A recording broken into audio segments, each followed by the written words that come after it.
Hi, this is Dr. Kingston, and in this video, we'll be talking about temporomandibular disorders. Our objectives here are to talk about exactly what a temporomandibular disorder is, and to discuss what occurs with dislocation of the jaw, also called subluxation of the temporomandibular joints. Now, the not-so-secret truth about temporomandibular joint disorders is that it's kind of a catch-all diagnosis without a specific cause. It is very broadly defined as pain around the TMJ, which could come from any number of sources. Most often, though, it's caused by inflammation of one of the joint components. So this could be arthritis of the bony articular surfaces or wear on the articular discs. That retrodiscal tissue, remember, is full of neurovasculature, so inflammation posterior to the disc can compress these and cause pain too. And of course, inflammation can occur in any of the four muscles of mastication. This can happen from overuse or from keeping your jaw in an awkward position for long periods of time, like when you're sleeping. Maybe you grind your teeth at night, maybe your occlusal surfaces don't line up in a way that your jaw muscles like. The point is, anything that causes pain around the TMJ is diagnosed as temporomandibular joint disorder.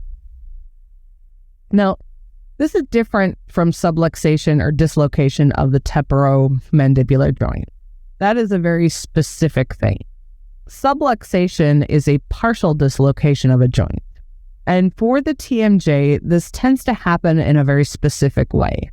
So what you see here on the left is a perfectly happy joint. Mandible is at rest in an elevated and retracted position.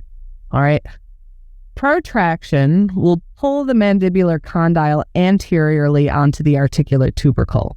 This is also a pretty happy joint, and this is a normal position for it to be in.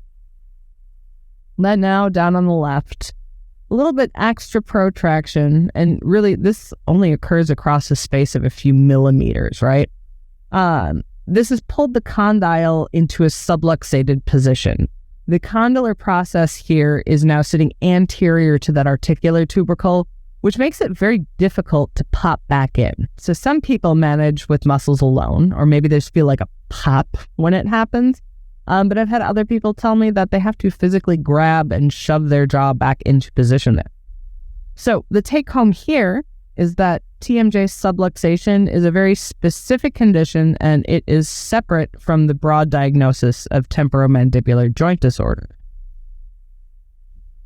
All right, and that is all for this learning objective. So here's your review question. Which of these muscles can potentially dislocate the jaw?